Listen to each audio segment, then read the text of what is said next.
मित्रों राधे राधे।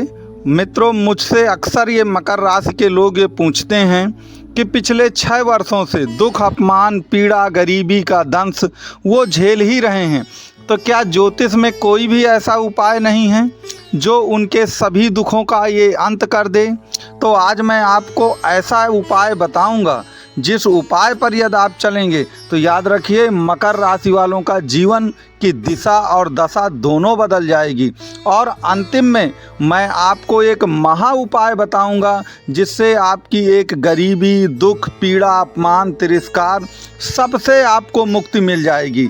तो ये जो महा उपाय है वो मैं आपको वीडियो के अंत में बताऊंगा, तो कृपया आप वीडियो को पूरा देखते रहिए, तभी आपको पूरी बात समझ में आएगी। मित्रों, यदि आपको वीडियो पसंद आए तो कुल मिला के आप ये देखिए कि आप इसको लाइक, शेयर और सब्सक्राइब ज़रूर करिए। और ज्योतिष के संबंध में आपका कोई भी प्रश्न हो तो मेरे व्हाट्सएप का नंबर दिया गया है, या कुंडली समाधान हो या ज्योतिष का कोई भी प्रश्न हो तो आप इस नंबर पर कांटेक्ट कर सकते हैं। तो बिना कोई समय गंवाए हुए चलिए हम अपने विषय पर लौटते हैं। मित्रों, सबसे ज़्यादा जो मकर राशि के लोग दंश झेल रहे हैं वह है गरीबी का। यदि उन्होंने किसी को पैसा उधार दिया है तो वो मिल नहीं रहा, उनके जॉब जो हैं वो छूट चुके हैं, जो उन्होंने कोई स्टार्टअप शुरू किया था वो अब बर्बाद हो चुका है, और वह अच्छे खासा डेब्ट के ट्रैप में, कर्ज के जाल में फंस गए हैं।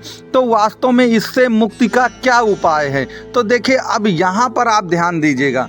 अगर आप मकर राशि या मकर लग्न के हैं तो धन का भाव क्या होता है? धन का भाव दूसरा होता है मकर राशि से, और दूसरा मकर के बाद दूसरी राशि क्या पड़ेगी? कुंभ पड़ेगी। और देखिए, कुंभ जो है, आपको ये समझना है कि जो कुंभ राशि है वह राहु के शतभिषा नक्षत्र से मिलकर के बनी है। वह राहु के शतभिषा नक्षत्र से मिलकर बनी है। माना कि उसमें घनिष्ठा और पूर्वा भाद्रपद नक्षत्र भी होते हैं, लेकिन चारों चरण उसमें शतभिषा नक्षत्र के होते हैं। और ये नक्षत्र किसका है? ये राहु का नक्षत्र है। तो धन पर सबसे ज़्यादा अगर किसी का प्रभाव है मकर राशि या मकर लग्न में तो याद रखिए वो राहु का प्रभाव है।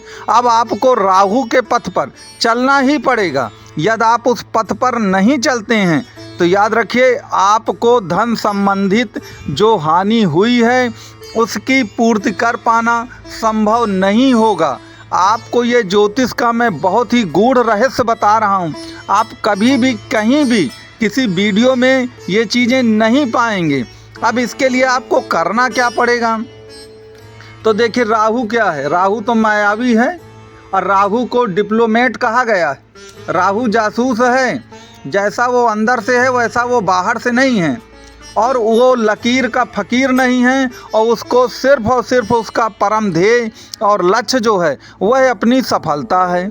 और सफलता के लिए वो साम, दाम, दंड, भेद सब कुछ प्रयोग करता है। तो याद रखिए, अगर आप बिल्कुल साधु बन के हर काम करना चाहेंगे तो याद रखिए ये सब संभव नहीं हो पाएगा। आपको लगता होगा कि महाराज आप तो ज्योतिषी और ब्राह्मण हैं, ये सब क्या बता रहे हैं? लेकिन देखिए, कलयुग में जीवन की सच्चाई कुछ और है, और जो आपको बताया जा रहा है वह कुछ और है। जो लोग 2-2 करोड़ की गाड़ियों में घूमते हैं, अपने आप को साधु संत कहते हैं, वह दूसरों से माया मोह त्याग देने की बात कहते हैं और स्वयं माया मोह में डूबे हुए हैं।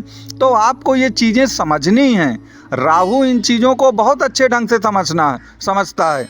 तो यदि आपको जीवन में सफल होना है तो याद रखिए आपको राहु के पथ पर चलना पड़ेगा। अब राहु के पथ पर कैसे चलेंगे, किस प्रकार चलेंगे, आपको नहीं मालूम है तो मेरा ये कांटेक्ट नंबर दिया गया है, आप इसमें कांटेक्ट कर सकते हैं। शुल्क लागू रहेंगे, क्योंकि अगर मैं वो बताना शुरू करूँगा राहु का पूरा इतिहास और कैसे करना है तो वीडियो फिर कई घंटे लंबा हो जाएगा। इसलिए मैंने यहाँ पर एक ब्रीफली आपको एक हिंट, एक संकेत दिया है कि आपको करना क्या है। दूसरा नंबर याद रखिएगा, ये रोग, दरिद्रता, पीड़ा कहाँ से आती है? ये दुश्मन, कॉम्पिटिटर कहाँ से तैयार हो जाते हैं हमारे धोखा देने वाले? ये 6वें भाव से होता है, जो कुंडली का 6वां भाव। और अगर आप मकर राशि में देखें तो 6वां भाव हमेशा मिथुन राशि ही पड़ेगा। अब फिर वही चीज़ आती है कि मिथुन राशि पर भी सबसे ज़्यादा किसका प्रभाव है? वो राहु का प्रभाव है, क्योंकि जो आपकी मिथुन राशि है वह भी राहु के आर्द्रा नक्षत्र से ही मिलकर बनी। मिथुन जो राशि है वह भी आद्रा नक्षत्र से मिलकर के ही बनती है। तो आप समझ सकते हैं कि यहाँ पर भी राहु का प्रभाव है। तो यहाँ पर भी आपको राहु के पथ पर चलना आपकी मजबूरी है। अगर आप राहु के पथ पर नहीं चलेंगे तो याद रखिए आपका कुछ भी होने वाला नहीं है, क्योंकि मिथुन राशि में 3 नक्षत्रों से मिलकर बनी है। लेकिन उसमें जो सबसे बड़ा वो है, देखिए ये जो आपकी मिथुन राशि है वो मृगशिरा, आद्रा और पुनर्वसु 3 नक्षत्रों से मिलकर बनती है। लेकिन सबसे ज़्यादा जो असर है उसमें वो आद्रा नक्षत्र का है। इसमें चारों चरण आते हैं इस नक्षत्र में राहु के। तो याद रखिए इस राशि जो है मिथुन राशि पर सबसे ज़्यादा प्रभाव जो है वह राहु का है, और यह है आपके 6वें भाव। तो अगर आप रोग से, ऋण से, दरिद्रता से, इन सब चीज़ों से जो आप डेप्ट के ट्रैप में फंस गए हैं, अगर आप इनसे निकलना चाहते हैं तो यहाँ पर भी आपको सिर्फ राहु देव ही बाहर निकालेंगे, बाकी कोई आपको बाहर नहीं निकाल सकता है इससे। तो फिर वही चीज़ आती है कि आपको राहु के पथ पर चलना है। अब राहु के पथ पर किस तरह चलना है अगर मैं उसको बताना शुरू करूँगा तो फिर वही है कि समय बहुत ज़्यादा लग जाएगा। तो आप एक काम कर सकते हैं, मेरा एक कॉन्टैक्ट नंबर है, आप इसमें अपना संपर्क कर सकते हैं। मैं आपको उस बात आपकी कुंडली के अनुसार बता दूंगा कि राहु की स्थिति आपकी कुंडली में किस तरह की है, आपको क्या क्या करना पड़ेगा।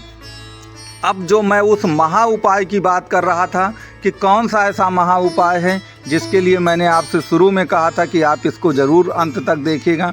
देखिए वो महा उपाय ये है कि ईश्वर ने हर व्यक्ति को इस दुनिया में सफल होने के लिए ही भेजा है, लेकिन उसने एक कार्य क्षेत्र निर्धारित कर रखा है कि आपको यही कार्य क्षेत्र करना है। लेकिन हम लोग क्या करते हैं कि जिस कार्य क्षेत्र में हमको भेजा गया है ईश्वर द्वारा, हम वो काम ना करके दुनिया भर के अन्य काम करते हैं। तो अब जो मकर राशि के लोग हैं उनको क्या करना है, तो याद रखिए मकर राशि में सबसे योगकारी ग्रह कौन है? शुक्र है। और 10वें भाव पर कौन सी राशि पड़ेगी?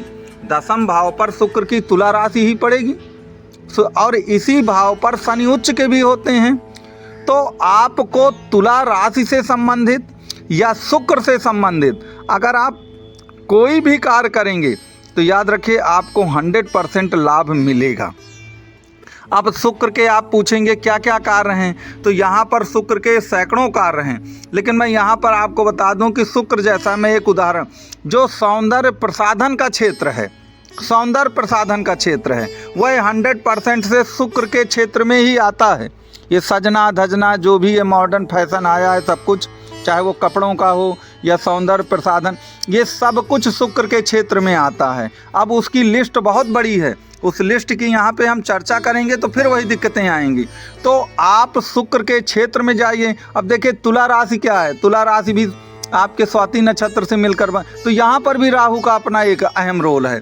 तो अगर आपको जीवन में सफल होना है तो आपको, अगर आप मकर राशि के हैं तो आपको राहु को नहीं छोड़ना है। राहु को कोई कितना भी बुरा कहे वही आपको सफलता दिलाएगा। तो मित्रों मैंने ये ब्रीफली तौर पर आपको एक बताने की कोशिश की है कि आप किस तरह से सफल हो सकते हैं। अगर आपको वीडियो पसंद आया हो तो वीडियो को लाइक शेयर सब्सक्राइब जरूर करें।